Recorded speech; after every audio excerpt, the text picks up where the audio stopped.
Halo semuanya dan Assalamualaikum warahmatullahi wabarakatuh. Kembali lagi dengan saya Siti Herdianti. Nah, pada video kali ini saya akan menjelaskan mengenai CRUD. Penjelasan CRUD ini lumayan cukup panjang, jadi saya akan potong menjadi dua video. Untuk video pertama ini kita akan membahas create dan read. Nanti untuk video selanjutnya kita akan lanjut yaitu update dan delete. Nah, sebelum masuk ke materi, sebenarnya apa sih itu CRUD?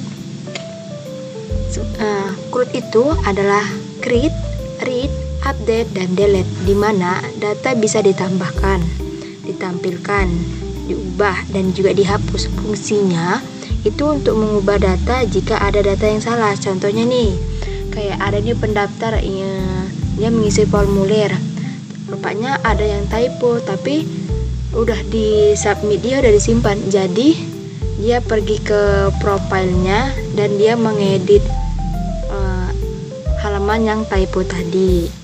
Itu adalah salah satu fungsinya. Nah, sini saya akan menjelaskan tentang read, yaitu membuat. Nah, contohnya itu membuat tuh kayak gini. Kita pergi ke login, terus kita register dulu lah ya, karena kan belum ada.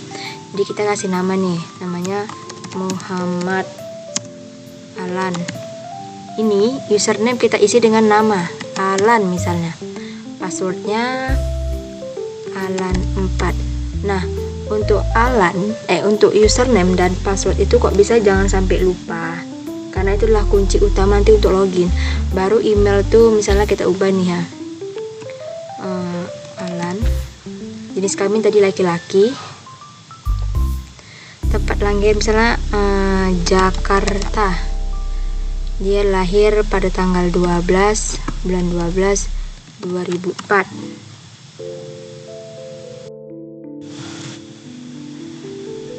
Nah, alamatnya kita buat di mana ya, misalnya Kisaran. Agamanya ini saya pakai drop down ya, jadi nggak usah ketik-ketik lagi, tinggal pilih aja. Misalnya ini Kristen Protestan dengan semester 5. Nama orang tua terserah namanya. Ini dia. Misalnya saya salah ketik nih, misalnya dia Heri nih. Daftar. Nah, otomatis sistem akan memberikan notifikasi, kita oke kan? Nah, kita akan masuk halaman login. Tadi namanya siapa? Alan. Ini Alan 4. Nah, pendaftar. Ini saya role-nya pakai drop down ya. Ini dia masuk. Ini adalah tampilan dashboard dari pendaftar. Ini yang saya maksud dengan create. Nah, langkah yang dilakuin user itu mengisi data di form HTML. Ini namanya form HTML. Lalu ketika sudah siap mengisi data tadi, nah, data akan dikirim ke method post, lalu dari codingan atau file PHP diambil dari $_post,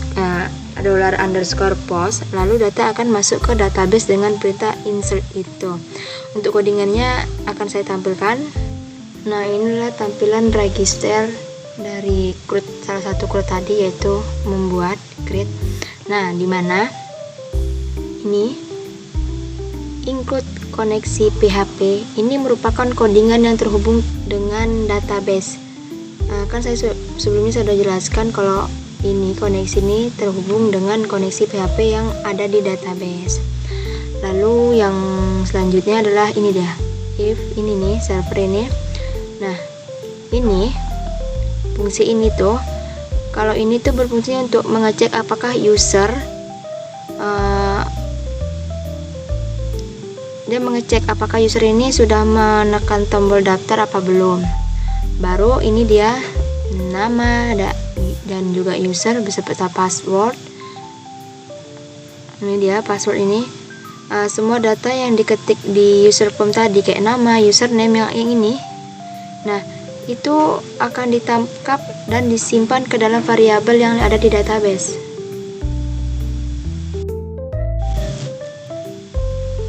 Nah, selanjutnya adalah if dollar apa nih? inter user.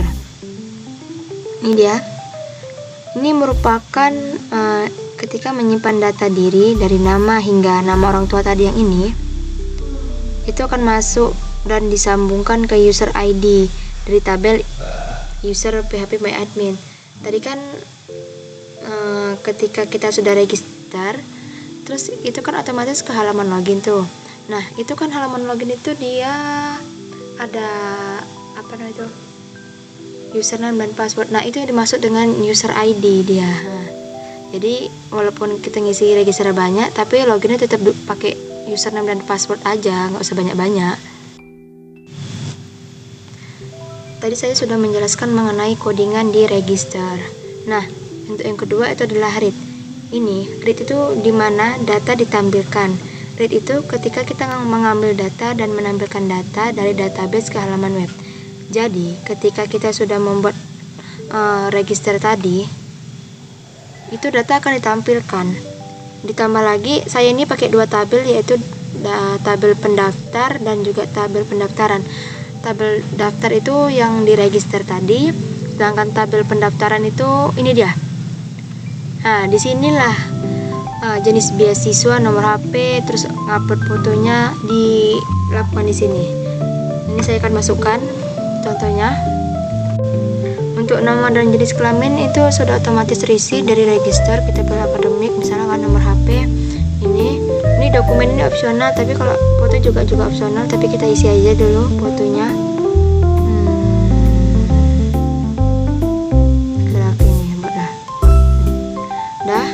Kita klik daftar. Nah, otomatis sudah terisi. Kita lihat di profile. Ini dia. Nah, ini dia. Ini adalah profil pendaftaran dari mahasiswa tadi, dari calon pendaftar tadi. Nah, tadi kan saya ada agak typo ngasih nama orang tuanya nih ya, ini nama saya sengaja. Kita edit pendaftaran. Oh, bukan. Ini dia. Kita ubah namanya Heri. Simpan. Nah, itu saya masuk tadi. Nah, ini kan sudah ditampilkan di dashboard, juga di bagian profile.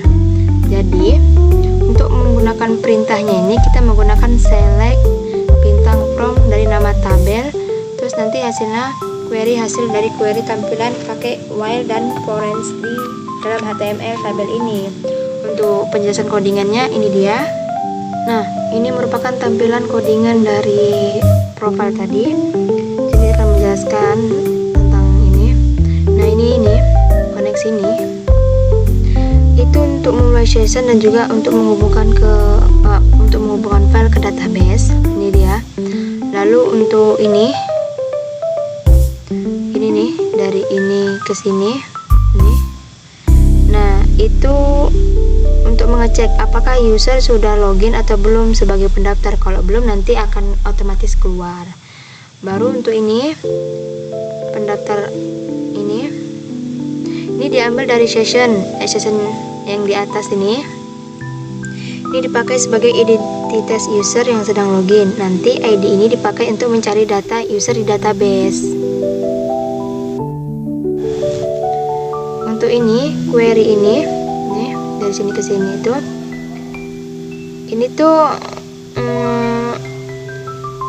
untuk menambahkan kedua tabel antara tabel pendaftar dan tabel pendaftaran. Yang tadi saya sudah jelaskan, yang tabel pendaftar itu yang kita ngisi data di register, dan tabel pendaftaran yang kita isi di dashboard tadi bagian bawah. Di sini juga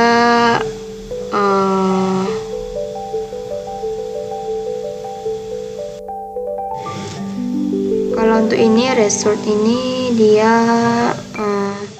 ini itu untuk digunakan untuk menjalankan query dan melihat hasilnya, untuk menjalankan perintah SQL. Terus nanti kalau dia gagal atau datanya tidak ada, maka ditampilkan pesan error atau dihentikan nih, data tidak ditemukan. Lalu ini dia, ini untuk mengubah hasil query yang jadi array asosiatif Baru ini profile ini nih. Ini CSS ya, untuk mempercantik halaman. Ini profile yang di bawah ini, itu kan. Ini merupakan tampilan HTML yang ada di profile dengan yang terhubung ke koneksi PHP tadi, yang sudah saya jelasin pada video sebelumnya tadi. Ini tuh kayak menampilkan nama data dari yang register dan juga tampilan data dari formulir pendaftaran. Itulah semua ada di sini tuh. Ini yang bagian pendaftar, ini bagian yang pendaftaran ya. Ini adalah link-link untuk edit profile, edit pendaftaran, dan juga inilah. Jadi kesimpulan dari video ini yaitu video ini saya menjelaskan tentang bagian create dan update. Nah, kedua ini sebenarnya sangat penting dan juga berguna bagi user, pendaftar ataupun staff atau yang lainnya. Karena ini kan dia itu hal yang paling penting dilakukan. Nah, cukup saja pada video ini. Saya akhiri dengan assalamualaikum warahmatullahi wabarakatuh.